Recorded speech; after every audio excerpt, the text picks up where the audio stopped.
67년 전 오늘 이 새벽에 소련제 탱크를 앞세워서 대한민국 전체를 흔들어 깨웠습니다. 그리고 3년여 동안 이 나라는 폐허가 되고 말았습니다. 그리고 남과 북이 분단되어서 오늘까지 전쟁 중에 있는 것이 우리나라입니다. 우리는 이 6.25 전쟁을 잊어서는 안 될 것입니다. 왜냐하면 우리가 결코 잊어서는 안 되는 역사이기 때문에 그렇습니다. 유대인들을 학살한 사람들 그 나라를 용서하자. 그러나 지나간 역사를 잊지는 말자. 그래서 이 홀로코스트라고 하는 이스라엘이나 미국 또는 유럽 여러 나라에 가면 이 유태인들이 사는 곳곳마다 이 전쟁 박물관, 기념관을 만들어 놓고 그들은 그 다음 세대에게 수없이 이들로 보게 해서 그 쓰라린 과거를 잊지 않도록 하기 위해서 애쓰는 모습들을 우리가 발견할 수 있습니다. 우리는 지금 잊을래야 잊을 수 없는 이 가슴 아픈 역사적인 사실을 역사에서 자꾸 지워내려고 그럽니다. 아니 오히려 거꾸로 6.25 전쟁은 남한이 북한을 공격한 북침이라고 가르치는 학교 교사들도 있다고 하는 사실을 생각할 때 참 분통이 터지고 가슴이 아픕니다. 일본 사람들에게 36년간 나라를 빼앗기고 폐허가 되었는데 나라와 말과 글까지 다 빼앗겼는데 다시 미국과 그 구소련에 의해서 분단과 전쟁으로 말미암아 폐허가 되고 아직도 전쟁 중에 있다고 하는 사실은 정말 화가 납니다. 참 돌이켜보면 전쟁이 일어나는 1950년대 우리 민족이 살았던 그 삶의 그 모습들을 이렇게 쭉 여러분 인터넷 들어가면 6.25라고 한 6.25 전쟁이라고만 쳐도 그런 사진들을 많이 볼 수 있습니다. 여러분 그런 사진들을 보면 그 당시 우리가 얼마나 가난했고 힘들고 어려웠는가 하는 것을 살펴볼 수 있습니다. 그런 옛날을 좀 더듬어 보는 여러분들이 되시길 바랍니다. 6.25 전쟁은 2차 세계대전 후에 일어난 그 2차 세계대전 후의 분단의 결과라고 할 수 있습니다. 2차 세계대전이 끝나면서 일본이 패망을 했죠. 일본이 패망을 하면서 1943년 11월 27일에 미국, 영국, 중국 등 3개국이 카이로 회담을 갖습니다. 거기서 한국이 일본에게 예속되어 있다고 하는 것은 부당하다. 그래서 적절한 시기에 한국을 독립시키기로 약속을 합니다. 그리고 45년 2월 얄타에서 미국, 영국, 소련 3개국 정상회담에서 일본이 항복한 후에 한반도는 미국, 영국, 중국, 소련 이 4개국에 의해서 신탁 통치를 통해 한국을 독립시켜야 된다라고 하는 조약을 맺게 됩니다. 일본의 군사력을 과대평가한 미국은 일본이 전쟁에서 망하고 난 다음에 큰 일을 저지를 걸 생각하고 소련을 끌어들입니다. 그래서 소련이 빨리 대한민국으로 들어오기를 요청합니다. 소련은 참전을 계속 지연하다가 미국이 일본의 히로시마에 원자폭탄을 떨기는 걸 계기로 해서 그들이 참전을 안 하면 대한민국이 민주주의로 다 넘어가겠다고 하는 판단 아래 소련은 이제 미국과 소련이 합의를 하고 38선 이북으로는 소련이 내려오고 그리고 남쪽에는 미국이 들어오게 됩니다. 그것이 1945년 8월 22일에 소련이 평양으로 진주를 하고 미국은 9월 8일에 인천에 상륙을 해서 서울에 진주를 하게 됩니다. 그래서 이 두 나라는 대한민국에 들어오게 되는데 미국은 잠시 신탁 통치를 하고 한국을 독립시켜주고 나갈 계획을 세웠는데 반면에 소련은 그 북쪽에 38선 이북을 완전히 소비에트 공산국가로 만들겠다고 하는 목표를 세우고 오게 됩니다. 그래서 유엔에서는 이 한반도 문제를 해결하기 위해서 유엔 한국임시위원단을 만들고 거기서 결의를 합니다. 1948년 5월 31일에 대한민국 전체가 유엔의 감시하에서 공정한 선거를 해서 대한민국을 독립시키기로 결정을 합니다. 그런데 북한에 주둔한 소련이 그걸 거부를 하게 되고 결국은 남한에서만의 선거가 이루어지게 됩니다. 그래서 1948년 8월 15일에 대한민국 정부가 수립이 되게 되고 이승만이 초대 대통령으로 세워지게 됩니다. 그리고 북한에는 소련의 주도로 48년 9월 9일에 조선인민공화국이라고 하는 공산 정권이 발족되게 됩니다. 이렇게 해서 미국과 소련이 개입을 함으로써 한국은 38선을 중심으로 북한의 공산주의인 소련 중심의 북한이, 그리고 남쪽은 자유민주 진영의 미국 중심의 한국이 두 정부를 수립하게 됩니다. 북한은 소련에 의해서 질서 있게 착착 공산주의화되는 반면에, 그러나 대한민국은 북한의 많은 공산주의자들이 내려와 발치산을 비롯한 남로당 이런 사람들이 남쪽에서 반란을 일으킴으로써 남쪽은 아주 그 정세가 매우 불안하게 됩니다. 그래서 38선을 무시하고 남쪽으로 내려오는 그런 무장 공비들의 침투 사건이 수시로 일어나고, 또 공산주의자들이 민중 봉기를 유도하는 일 때문에 대한민국은 50년 전쟁이 일어나기 전에 매우 혼란스럽게 됩니다. 그래서 1946년 9월에 서울에 철도 파업이 일어나고 10월 달에 대구 폭동이 일어나고 48년 4월 3일에 제주 4.3 사태가 일어나고 한라산 일대 게릴라전이 진행이 되고 10월 21일에는 여순 반란 사건이 일어나게 됩니다. 그리고 지리산, 태백산, 오대산 이런 곳에서는 발치산들의 활동으로 나라가 안정되지 못했습니다. 여러분, 우리가 알기에는 6.25 전쟁이 1950년 6월 25일 한 번이라고 생각하지만 그렇지 않습니다. 48년 11월 17일 오대산 부근에 북한군이 침투를 했고, 그로부터 6.25 전쟁이 발발할 때까지 10여 차례의 공산군들이 남쪽으로 공격을 시도했다는 사실을 우리가 알아야 합니다. 그런데 이와 같은 무장 세력에 의한, 또 남쪽에 있는 발치산들에 의한, 남로당에 의한 민중 봉기가 일어나지 않자 결국 북한의 김일성은 최종적인 수단으로 적과 통일을 하기 위해서 남쪽으로 소련제 탱크를 몰고 공격을 하게 되는 게 6.25 전쟁입니다. 북한은 소련이 들어오면서 급격하게 전쟁 준비를 합니다. 1945년 10월 달에 이제 일본이 망하고 북한을 접수한 소련은 모든 사설 군사 조직을 해체시키고 그 소련의 군대들을 3,000명을 불러들여서 북한의 조선인민군을 창설하면서 각 사단, 예하부대에 소련 군들을 다 배치를 하고 그들을 훈련시키고 지도하게 됩니다.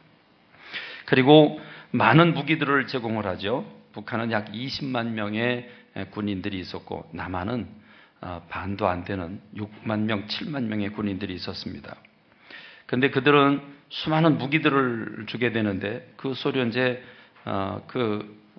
새로 만들어진 탱크들을 242대를 보급을 하고 비행기를 240대 보급을 합니다. 그러나 북한이 그렇게 전쟁 준비를 하는 동안에 남한을 둘러싼 정치 외교 상황은 급격하게 나빠집니다. 이 남한이 북한에 의존하고 있었습니다. 일본 항복 당시에 한반도의 경제 상태는 거의 북한이 주도하고 있었습니다.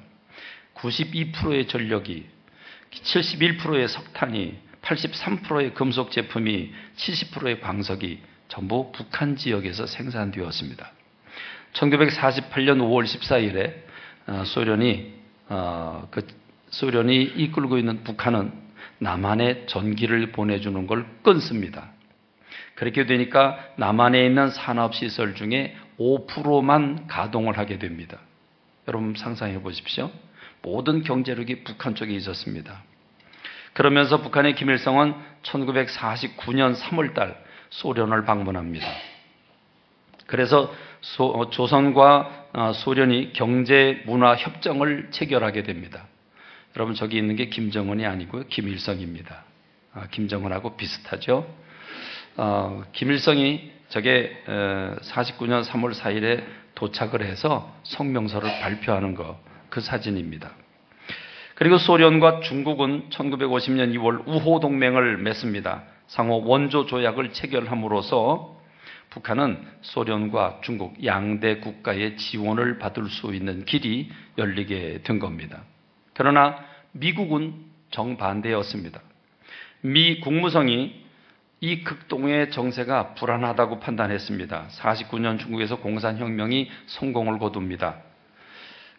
그러면서 이 중국 때문에 한국이 공산화될 가능성이 크다라고 봤습니다. 그리고 남한을 장악하려고 하는 이 북한을 중국이 반드시 돕는다라고 하는 결론을 내립니다. 그리고 소련은 새로 탄생한 이 대한민국 정부를 파괴하기 위해서 불언간 전쟁을 일으킬 것에 대해서 건의를 합니다. 그런데 육군성 차관 윌리엄 드레이프 2세 나쁜 놈입니다. 이 사람이 군사적인 견제에서 보면 남한은 전략적 가치가 없다라고 보고를 합니다. 이곳에 미군들을 남겨두면 그들의 생명이 위태롭다라고 보고를 합니다. 그리고 1949년 이후에 대한민국에 지원할 군사 예산을 한 푼도 세워놓지 않은 상태다라고 보고를 합니다.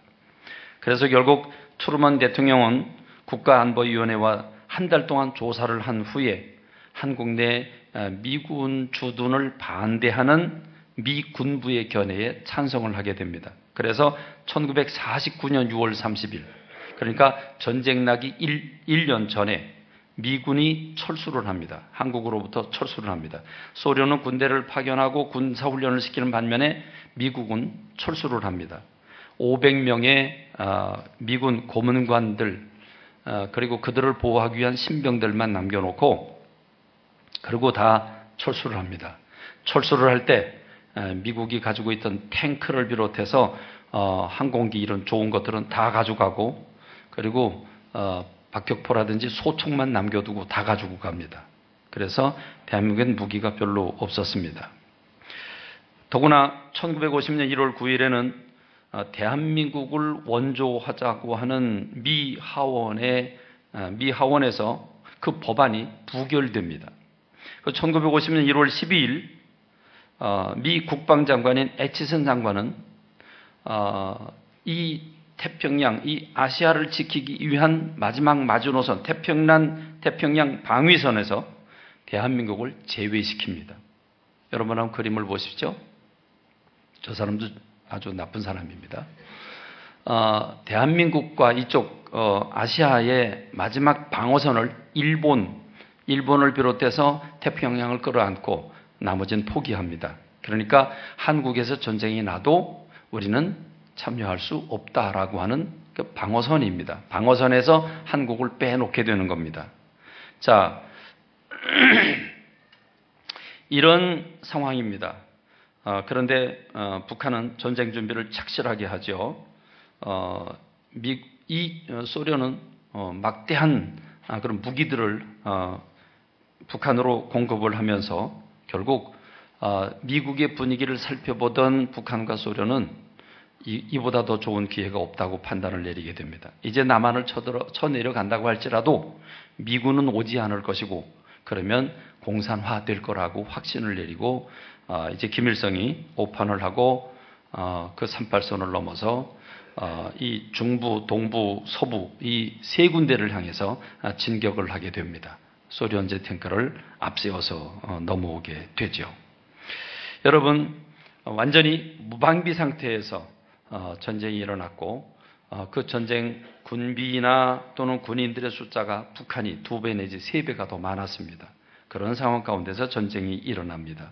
그런데 정말 우리가 고마워해야 할 분은 트루먼 대통령입니다. 미국의 33대 대통령인데 이 트루먼 대통령 얼굴 좀 보여주죠. 이분 얼굴 잘 보십시오. 이 고마운 분입니다.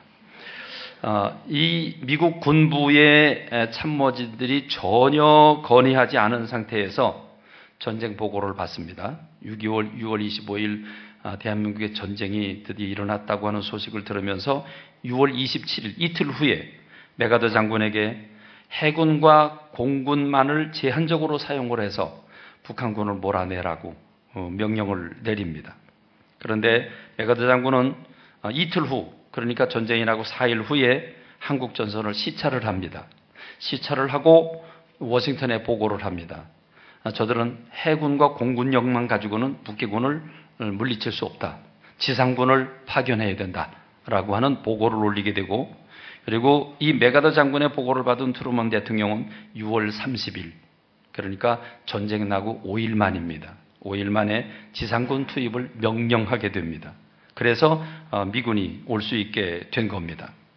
그리고 1950년 7월 7일 유엔 안전보장위원회에서 미국으로 하여금 유엔군 사령관을 임명하도록 압력을 넣습니다. 그리고 7월 8일 메가더 장군을 사령관으로 임명합니다. 그리고 이 안보리에서 유엔이 대한민국을 도와야 된다고, 그래서 16개 나라가 전쟁에 참여하고 40개 국가가 물자를 지원하게 됩니다. 전 이 나라들을 잊어서는 안 된다고 생각을 하고, 여러분들이 이런 나라들 여행을 갈지라도 고마워하는 마음을 가져야 될 것입니다.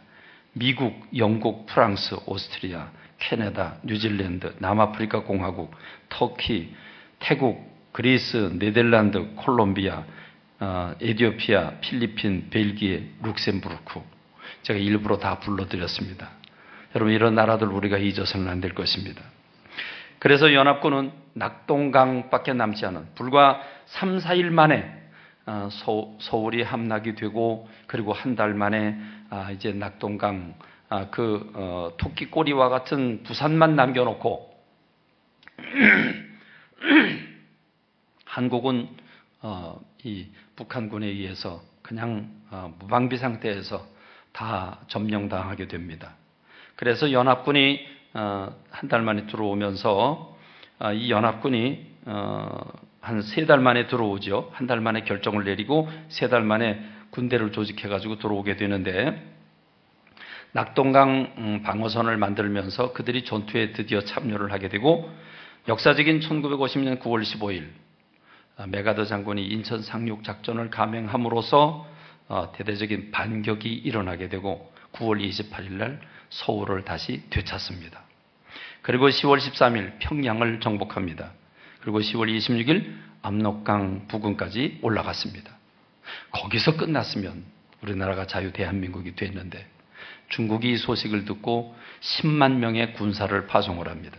그래서 인해 전술로 내려오게 됩니다. 그래서 다시 밀려 내려오게 되고, 결국은 3년 동안 싸우다가 그만 남과 북이 38선을 중심으로 굳혀지게 됩니다. 이 국가기록원의 통계를 보면 남한 측은 민간인이 37만 명이 죽고 22만 명이 부상을 당하고 실종이 38만 명입니다. 군인은 13만 명이 죽습니다. 그런데 여러분, 통계에 의하면 대한민국의 군인은 약 6만 명, 7만 명이었습니다. 그런데 13만 명이 죽었다는 것은 수많은 학도병들을 비롯한 많은 사람들이 지원을 해서 군사 숫자가 늘어난 것인데, 군인이 13만 명 죽고 부상이 45만 명입니다. 여기서 말하는 부상은 그냥 넘어져서 무릎 까진 게 아니죠. 다리가 잘리고 팔이 잘리고 이런 걸 얘기하는 거죠. 45만 명, 실종 2만 명. 그래서 민간인과 군인을 합하면 약 160만 명이 피해를 입습니다. 그런데 북한 측은 민간인이 40만 명이 죽고 부상이 160만 명, 실종이 68만 명. 군인들이 죽은 숫자만 52만 명. 상상이 되시죠? 물론 우리나라가 더 잘 싸워서 덜 죽었다고도 볼 수 있겠지만, 여러분, 이것은 군사력이 그만큼 이 북한이 훨씬 더 많았다는 걸 얘기해 주고 있죠. 52만 명, 그리고 부상이 22만 명, 실종이 9만 명, 합계 350만 명입니다. 이때 죽고 부상당한 사람의 숫자는 남한과 북한의 인구가 약 3천만 명이라고 볼 때 적어도 5분의 1에 해당하는 숫자가 피해를 입습니다. 가정마다 한 명씩은 다 죽거나 다쳤다는 얘기입니다. 유엔군은 약 3만 5천 명이 죽고 부상이 11만 명, 실종이 6천 명 정도가 실종이 됩니다. 중국군은 사망이 11만 명, 부상이 22만 명. 그러니까 1차로 보낸 게 10만 명이고 그 후에 계속 보내서 실종이 3만 명. 그러니까 그들이 죽거나 부상당한 사람의 숫자만 약 40만 명 정도가 됩니다. 그렇습니다. 여러분, 6.25 전쟁은 조그만 땅덩어리를 가진 대한민국이 그 강대한 미국과 소련 이런 16개국이 참전을 하면서 우리를 도와줬지만 결론적으로는 우리나라는 폐허가 되고 맙니다. 그리고 이 전쟁이 끝난 이후에 지금까지도 우리는 전쟁이 끝난 게 아닙니다. 아직도 우리는 전쟁 중에 있습니다. 전쟁을 하는 와중에서도 게릴라전이 이 남한 땅에서는 계속 일어납니다. 발치산이나 남로당 출신들의 이 공산군들이 계속 민중봉기를 시도했기 때문에 그걸 제압하느라고 대한민국은 전쟁하랴 공산주의와 싸우랴 이승만 대통령이 참 고생을 많이 했습니다.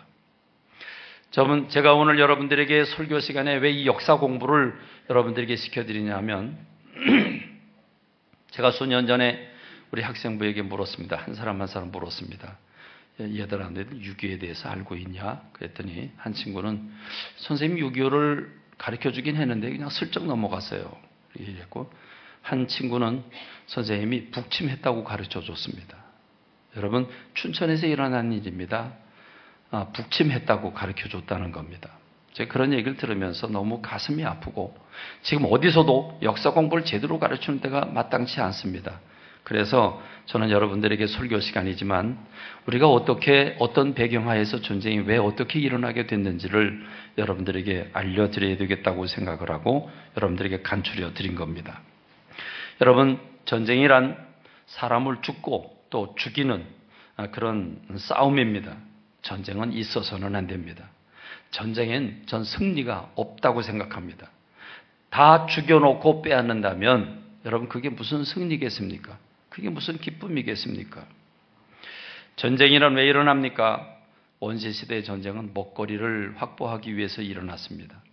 중국의 춘추전국 시대나 중세 유럽은 땅을 확보하기 위해서였습니다. 영토를 확보하거나 또는 영웅들이 일어나서 그들이 왕과 황제가 되기 위한 권세 다툼 때문에 전쟁이 일어납니다. 결국은 탐욕이죠. 그런가 하면 종교 전쟁입니다.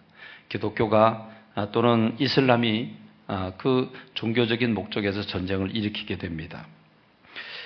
우리 대한민국의 전쟁은 특이한 전쟁이었습니다.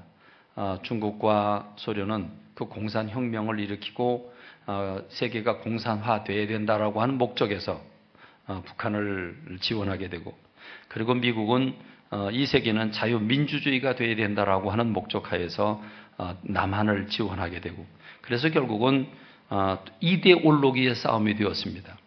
세계 강대국들이 민주주의와 공산주의 대리전이 대한민국에서 같은 동족인 한국 사람들이 서로 총불을 겨누고 때로는 형과 아우가 북괴군이 되고 또 남한군이 돼서 서로 싸우며 죽이는 이런 일들이 비참하게 이 땅에서 일어나게 된 것입니다. 지금도 우리는 북한의 주체 사상을 공부한 많은 사람들이 종북 사상을 가지고 이미 남한에서 활동을 하고 있는 것을 우리는 이미 다 알고 있습니다. 그렇습니다. 우리는 아직도 이 이데올로기의 전쟁 중에 있습니다. 저는 여러분들에게 오늘 우리가 어떻게 해야 되겠습니까? 특별히 오늘 저와 여러분들은 믿는 사람들입니다. 믿는 사람들로서 우리는 무엇을 어떻게 해야 되겠습니까? 여러분, 이제 우리가 일본의 압제를 받고 해방을 받은 지 70년이 지나갔고 6.25 전쟁이 일어난 지도 67년이 지나갔습니다. 어떻게 보면 우리와 관계없는 전쟁이라고 볼 수도 있습니다. 그러나 여러분, 정말 그럴까요? 아직도 대한민국은 전 세계에서 단일 국가이면서도 분단된 유일한 분단 국가입니다.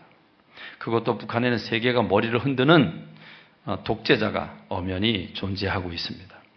북한은 오직 적화 통일에만 야욕을 67년 동안 버리지 않았습니다. 그래서 핵과 미사일을 개발하는 데 온 전력을 기울이고 있습니다.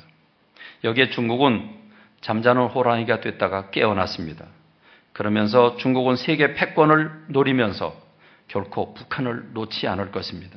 중국은 지금도 대한민국을 중국의 변방 정도로 알고 있기 때문에 그들은 북한을 포기하지 않을 것입니다. 러시아도 결코 포기하지 않을 것이고 더더욱 미국은 아시아를 빼앗길 수 없기 때문에 관문과 같은 대한민국을 포기할 수 없을 것입니다. 그러므로 우리는 67년 전의 시대적인 배경이나 지금의 상황이나 전혀 다를 바가 없이 지금도 여전히 전쟁 중임을 우리는 알아야 합니다. 여러분, 이럴 때 국력이 약하면 67년 전에 미국과 러시아에 의해서 신탁 통치가 됐고 그것 때문에 나라가 갈라졌듯이 또다시 우리는 강대국들에게 이용을 당해야만 되는 어려움에 놓여져 있습니다. 가장 힘들고 어려운 것은 북한의 실상이 다 드러났음에도 불구하고 북한의 주체 사상을 자신의 사상으로 삼고 이를 죽어라 주장하는 사람들이 국회의원이 되고 지도자가 되고 교사가 되고 법관들이 되어 있다고 하는 사실은 얼마나 가슴이 아픈지 모르겠습니다. 그러므로 우리는 이제 어떻게 해야 되겠습니까? 그렇습니다. 저와 여러분들은 믿는 사람들인데 오늘 우리 민족의 전쟁이 탐욕에서 왔든지 이데올로기로부터 왔든지 지금 우리의 상황이 김정은이라고 하는 3대 독자의 전쟁 광이 있든지 아니면 강대국들이 서로 이권을 유지하겠다고 대한민국을 삼키려고 눈을 부라리고 있든지 여러분 우리는 상관없습니다. 왜냐하면 역사를 주관하시는 이는 하나님이시기 때문입니다. 그렇습니다. 모든 역사는 주님이 이끌어 가시고 또 주님이 허락하셔야 된다고 하는 사실을 우리가 믿는다면 오늘 저와 여러분은 하나님의 얼굴을 바라봐야 되는 줄로 믿습니다. 우리 민족을 향한 하나님의 생명싸개 속에 도와주시는 하나님, 그 붙잡아 주신 하나님의 인도하심이 있다고 하면 우리 민족은 미래가 밝아지게 되는 줄로 믿습니다. 생각해보면 우리 민족은 인구도 작고 자원도 별로 없습니다. 그리고 강대국들의 틈에 끼어서 지정학적으로도 아주 불리합니다. 그러나 그럼에도 불구하고 우리가 세계 경제 10위권 안에 들어가게 되고 대한민국이 이만큼 위상을 나타내게 된 것은 아무리 봐도 수치상으로나 전략적으로나 지정학적으로나 경제적으로나 인구적으로나 자원적으로 우리가 봐도 이만큼 일어날 길이 전혀 논리적으로 설명할 수 없습니다. 저는 확신합니다. 하나님의 도우심과 인도하심인 줄로 믿습니다. 교회가 생명을 대한민국 전체 전도하면서 영혼들이 늘어나면서 하나님이 이 민족을 끌어안아 주신 줄로 믿습니다. 그렇습니다. 우리는 이스라엘을 바라보고 소망을 얻어야 합니다. 하나님은 이스라엘이 남방 유다와 북방 이스라엘이 바벨론 포로로 끌려갔을 때에 하나님께서 에스겔이라고 하는 선지자에게 이렇게 말씀을 하십니다. 너는 막대기 2개를 구해라. 하나는 이스라엘이라고 쓰고 하나는 유다라고 써라. 그리고 내 손에서 2개를 하나로 붙여라. 이렇게 말씀을 하십니다. 내 손에서 2개가 하나로 될 것이다. 마찬가지로 하나님은 남방 유다와 북방 이스라엘을 이렇게 통일시킬 것이고 고국으로 돌아가게 할 것에 대해서 말씀을 하십니다. 그리고 하나님은 실제로 그렇게 하셨습니다. 그렇습니다. 하나님이 이스라엘 백성들을 회복시켜 주셨습니다. 하나님은 이 바벨로니아가 페르시아에 망하게 되고 페르시아의 왕 고레스라고 하는 왕이 성령의 인도를 받고 성령의 감동을 받고 이스라엘 백성들을 무조건 해방시켜 주었기 때문에 이스라엘 백성들은 고국으로 돌아가게 됩니다. 그렇습니다. 하나님이 도우시면 되는 줄로 믿습니다. 김정은이 전쟁 광이고 아무리 강대국의 권세가 크다고 할지라도 하나님이 붙잡아 주시고 하나님이 인도해 주시면 되는 줄로 믿습니다. 6.25 전쟁은 참으로 위태로운 전쟁이었습니다. 절대절명의 위기의 순간까지 갔었습니다. 대한민국 다 집어삼키고 토끼 꼬리와 같은 부산만 남아있는 그런 와중에 있었습니다. 근데 여러분, 저는 하나님이 개입하셨다고 확신합니다. 하나님 도우셨다고 확신합니다. 우리나라를 내버려 두지 않으셨습니다. 여러분, 이 6.25 전쟁에 대한 3대 비화가 있습니다. 첫 번째는 유엔군이 어떻게 참전하게 되었는가. 소련이 본국의 연락을 잘못 받고 불참함으로써 결국 기권이 됐습니다. 그래서 결의를 하게 되고 16개국이 참전하게 된 것입니다. 두 번째는 메가더 인천 상륙 작전입니다. 군사 전문가들은 다 실패한다고 보았습니다. 99%가 불가능하다고 보았습니다. 그러나 메가더는 기도하는 사람이었고 그가 기도 중에 확신을 얻었습니다. 나는 1%의 기도에 확신의 기대를 건다고. 그래서 그는 메가더는 이 인천 상륙 작전을 위험하지만 강행했습니다. 그리고 그것이 성공했고 그것이 나라를 회복하는 계기가 된 것입니다. 그런가 하면 이승만 대통령입니다. 지금 이승만 죽이기 운동을 벌이고 있지만 이승만 생애를 읽어보면 아무리 봐도 하나님이 준비시킨 사람입니다. 하나님이 그를 통해서 공산국가는 안 된다. 왜냐하면 하나님이 없기 때문이라. 그래서 공산국가 반공 정책을 세우면서 민주국가가 되어야 한다고 하는 목숨을 걸고 그걸 지키겠다고 애쓴 사람이 이승만입니다. 이승만이라고 하는 사람의 노력 때문에 결국 대한민국이 이렇게 민주주의로 자리 잡게 되었습니다. 그렇습니다. 공산주의여야 된다. 민주주의여야 된다라고 하는 이런 전쟁이 대한민국에서 일어났고 지금도 전쟁 중인데 6.25 전쟁을 통해서 절대절명의 위기의 순간에서 하나님 우리를 도우셔서 이렇게 회복하게 되고 여기까지 오게 된 줄로 믿습니다. 그래서 오늘 저는 여러분들에게 말씀을 통해서 우리 믿는 사람들이 무엇을 어떻게 해야 될 것인가. 오늘 아브라함이라고 하는 사람을 우리의 주인공으로 모시면서 아브라함과 같은 주님의 사람들이 되기를 간절히 소원합니다. 아브라함이라고 하는 사람, 그는 소돔과 고모라가 멸망, 심판의 위기에 있을 때 아브라함이라고 하는 한 사람 손에 소돔과 고모라의 존폐가 붙들리는 모습을 우리가 보았습니다. 아브라함 한 사람 때문에 도시가 살겨되기도 하고 죽게 되기도 하는 위기의 상황을 우리가 보면서 오늘 저와 여러분이 아브라함과 같이 이 민족에 영향력 있는 믿음의 사람이 되기를 간절히 소원합니다. 하나님은 소돔과 고모라에 대한 멸망 계획을 세우셨습니다. 왜냐하면 소돔과 고모라의 그 죄악이 그 하나님 앞에 상달하게 되고 하나님이 그 부르짖음을 들으시고 직접 내려오셔서 관찰하고 정말 그렇다면 하나님이 그 도시를 없애겠다고 결정을 내리십니다. 그리고 이 땅에 내려오셔서 천사들과 함께 인간의 모습으로 그 소돔과 고모라를 향해서 갈 때 아브라함을 만나게 되고 그래서 아브라함과 관계를 이루게 됩니다. 여러분, 저는 이 아브라함을 살펴보면서 오늘 저와 여러분이 아브라함과 같은 사람이 되길 간절히 소원합니다. 오늘 우리가 읽은 17절 말씀을 보면 하나님이 아브라함에게 이렇게 말씀을 하십니다. 내가 하려는 것을 아브라함에게 숨기겠느냐. 결정적인 순간에 성경 구절을 안 보여줘요?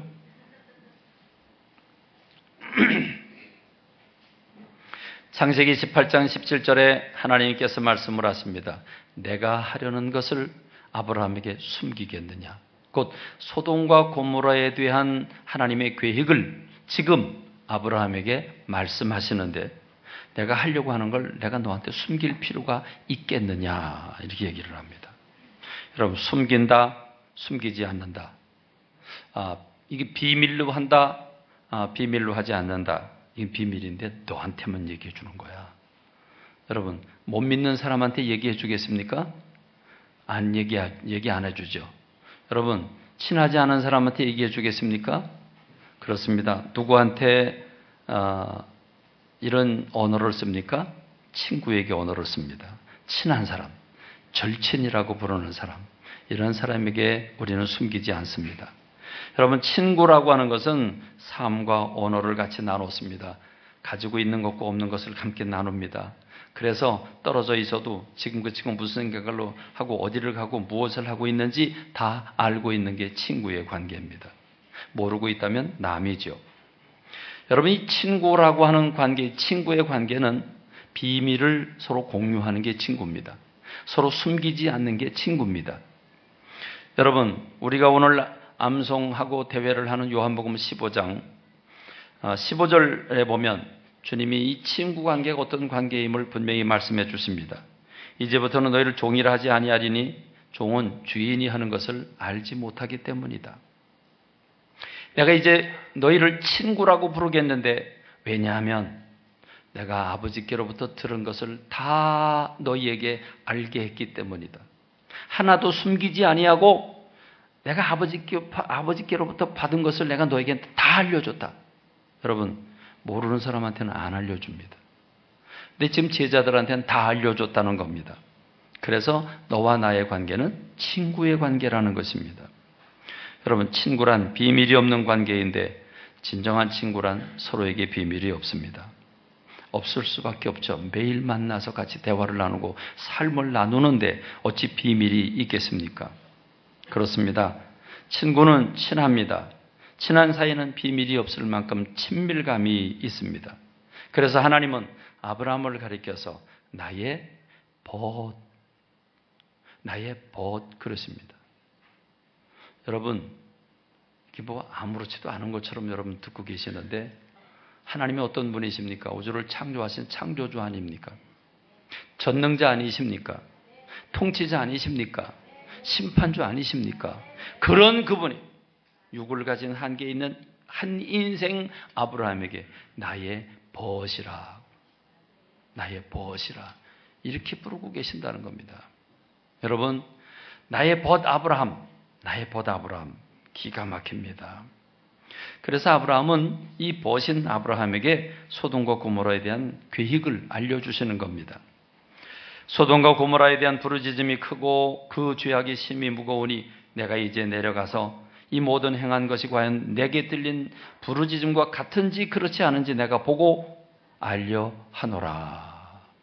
여러분, 하나님이 아브라함에게 소돔과 고모라에 대한 계획을 자세히 알려주신 겁니다. 숨길 필요가 없다고 생각을 하신 겁니다. 그만큼 아브라함을 신뢰한 겁니다. 여러분, 성경에 보면 이런 분들이 몇 분 있습니다. 구약 성경에 보면 노아의 홍수가 일어나게 되는 그때 라멕이라고 하는 사람, 저 노아의 아버지 라멕입니다. 이 라멕은 그 아들을 낳고 그 이름을 노아라고 짓는데 노아라고 짓는 그 이유는 창세기 5장 29절에서 이렇게 밝힙니다. 이름을 노아라 하여 이르되 여호와께서 땅을 저주하심으로 수고롭게 일하는 우리를 이 아들이 안위하리라. 무슨 말입니까? 여러분, 홍수가 언제 일어납니까? 하나님이 홍수 심판을 내리시는 것은 노아가 600살 때 되던 해에 일어납니다. 그런데 노아를 낳아놓고 노아의 이름을 지을 때 하나님이 이 땅을 심판하실 것을 알고 있었다는 것입니다. 그럼 몇 년 후에 일을 알고 있었어요? 600년 후에 일을 알고 있었어요. 여러분, 어떻게 600년 후에 일을 알 수 있습니까? 600년 후의 일을. 우린 내일도 1년 후의 일도 모르는데 600년 후의 일을. 그것은 라멕이라고 하는 사람이 하나님과 함께 모든 이 세상의 일들을 나누었다는 겁니다. 그만큼 라멕이 하나님과 특별한 관계를 맺었다는 것입니다. 하나님이 라멕에 대해서 이 땅을 홍수 심판을 내릴 것에 대해서 말씀을 하셨기 때문에 알았다는 겁니다. 숨김이 없는 관계였습니다.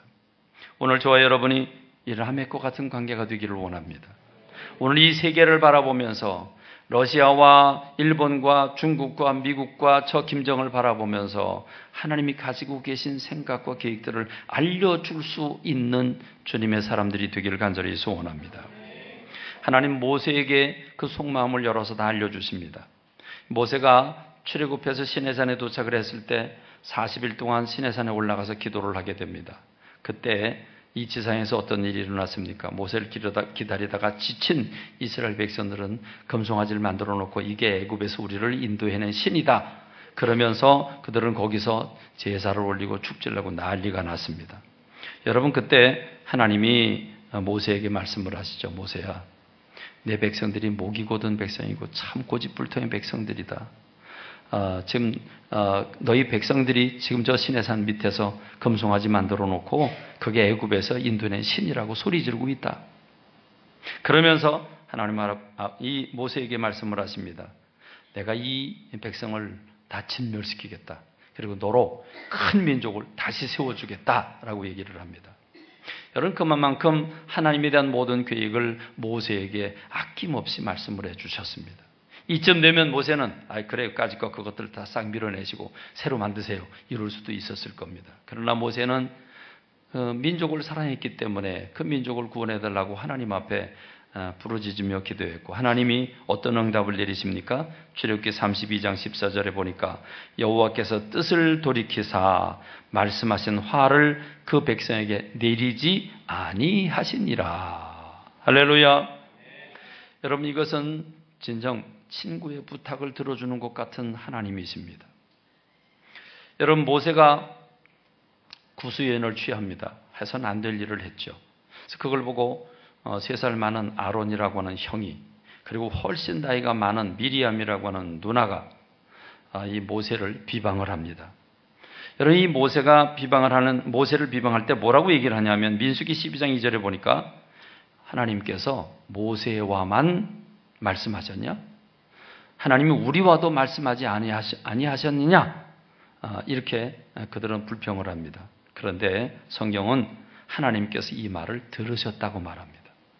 그리고 아론과 미리암을 부릅니다. 부르고 하나님이 그들에게 이렇게 말씀을 하십니다. 민수기 12장 6절로 8절에 보면, 너희 중에 선지자가 있다면 내가 그에게 환상으로 그에게 알리기도 하고 꿈으로 말하기도 했지만 내 종 모세는 그렇지 않다. 모세에게는 내가 대면해서 명백하게 말을 하고 은밀한 말로 하지 않았다. 여러분, 그러니까 모세를 어떻게 하나님이 대우하신 거예요? 친구처럼 대면해서 말하고 비밀을 숨기지 않으셨다. 그는 또 여호와의 형상을 보고는 너희가 어째 내 종 모세를 비방하기를 두려워하지 않느냐. 그래서 하나님이 모세를 향해서 평가하는 얘기를 보면 내가 그를 친구처럼 대해줬다고 말씀하고 계십니다. 그렇습니다. 만약 오늘 저와 여러분들이 주님과 라멕, 주님과 모세, 주님과 아브라함과 같은 관계를 이루고 있다면, 우리가 주님과 그렇게 친하다면, 주님이 나를 각별하게 생각하시고 주님이 여러분을 그렇게 각별하게 생각하고 계신다면, 여러분이 이 민족을 향해 드리는 기도, 여러분이 사업을 위해서, 교회를 위해서, 여러분이 도시를 위해서 드리는 기도 들으시고 계획을 바꾸시는 줄로 믿습니다. 그렇습니다. 여러분, 가능한 일입니다. 여러분, 이게 구약시대에만 일어난 일이 아닙니다. 요한복음 15장 5절, 나는 포도나무에 너희는 가지라. 그가 내 안에, 내가 그 안에 거하면 너희가 사람이 열매를 많이 맺나니 나를 떠나서 너희가 아무것도 할 수 없습니다. 여러분, 이게 무슨 말입니까? 너희가 내 안에 거하고 내가 그 안에 거하면, 이게 친구의 관계입니다. 그렇지 않습니까?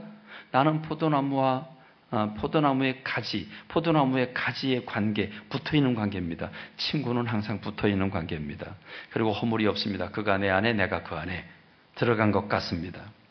여러분, 그런 관계는 어떤 결론이 됩니까? 그런 관계는 이렇게 됩니다. 그런 관계를 이룰 때 그 친구가 부탁을 하면 웬만하면 다 들어줍니다. 그렇지 않겠습니까? 그래서 요한복음 15장 7절에 보니까 너희가 내 안에 거하고 내 말이 너희 안에 거하면 너희가 무엇이든지 원하는 대로 구하라. 그러면 이루리라. 할렐루야. 그래서 하나님은 아브라함의 간구를 들으십니다. 자, 하나님이 아브라함에게 소돔과 고모라에 대한 계획을 알려주셨고, 그래서 심판한다는 메시지를 주셨습니다. 그러자 아브라함이 갑자기 머리가 띵합니다. 왜요? 그 소돔과 고모라에 누가 살고 있습니까? 자기 조카 롯이 살고 있습니다. 롯 생각이 났습니다. 그래서 하나님에게 달려갑니다. 그리고 얘기를 합니다. 하나님, 의인과 악인을 함께 죽이시면, 의인과 악인을 함께 죽이시는 것, 그게 하나님의 심판의 방법입니까? 하나님이 정의를 내세우는 분이, 공의를 내세우시는 분이 어떻게 의인과 악인을 함께 멸할 수 있습니까? 그 말도 안 됩니다. 말도 안 됩니다. 여러분, 지금 아브라함이 하나님에게 뭐 하고 있어요? 항의하고 있어요. 따지고 있어요. 따지고 있어요. 여러분, 하나님이 아브라함에게 계획을 숨기지 않고 알려주셨고, 근데 아브라함이 조카 롯을 생각하면서 하나님 앞에 주께서 이같이 하사 의인을 악인과 함께 죽이시면 부당하오며 의인과 악인을 같이 하심도 부당하니이다. 세상을 심판하시니가 정의를 행하실 것이 아니니까. 마치요 윗사람이 아랫사람 가르치는 것처럼요, 막 따지고 항의를 하는 모습을 우리가 볼 수 있습니다. 여러분 놀랍습니다. 대단합니다. 그런데 여러분 더 놀라운 것은 하나님이 화를 안 내셨다는 거예요. 그 하나님이 이렇게 대답을 하십니다. 내가 만일 소돔 성읍 가운데에서 의인 50명을 찾는다면 내가 그들을 위해서 온 지역을 용서하리라. 그래서 아브라함이 50명을 얘기했는데 하나님 진지하게 받아들이신 겁니다. 귀를 기울이고 마음을 열고 받으셨어요. 그래, 그럼 내가 50명이 있다면 그 도시 약 10만 명 살고 있는데 내가 그 10만 명의 생명 보존해 줄게.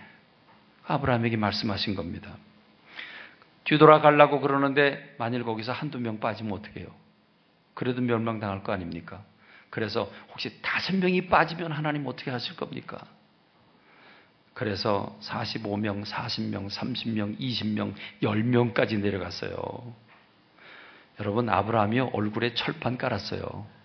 그렇지 않습니까? 내가 한 번만 더 이야기하겠습니다. 하나님 화내지 마십시오. 여러분 이래가면서 아브라함이 하나님 앞에 10명까지 허락을 받고 돌아갑니다.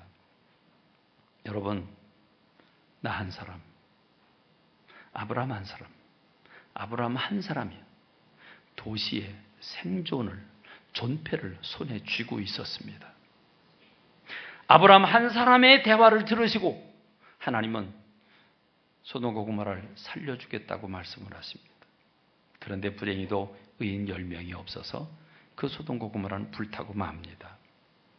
여러분 성경에 예레미야 5장 1절에 보니까 너는 예루살렘 거리로 빨리 다니며 그 넓은 거리에서 찾아보고 알아라. 너희가 만일 정의를 행하며 진리를 구하는 자를 한 사람이라도 찾으면 내가 이 성을 용서하리라. 여러분 여러 사람이 많이 필요한 게 아닙니다. 아브라함 같은 사람 한 사람만 있으면 됩니다. 모세와 같은 사람 한 사람, 라멕과 같은 사람 한 사람, 여러분 한 사람, 그 한 사람이 여러분이 되시기를 바랍니다. 여러분이 주님과 깊은 관계, 말씀을 사모하고 주님 뜻대로 살고 거룩하고 깨끗하며 주님의 마음을 품고 살아가 주님이 여러분을 친구처럼 대하는 친밀한 관계가 되기를 바랍니다. 그래서 여러분들이 하나님 앞에 하나님 이 민족을 구원해 주세요, 이 민족을 도와달라고 요청할 때 하나님이 그 기도를 들으시고 이 민족을 보호해 주시길 바랍니다. 여러분이 다른 사람을 위해서 중보 기도를 하고 여러분이 사업장을 위해서 여러분의 직장을 위해서 중보하며 기도할 때 여러분의 기도를 들으시고 여러분의 그 기도의 제목이 상달되어 허락되는 역사가 있기를 간절히 소원합니다. 기도하겠습니다. 하나님 아버지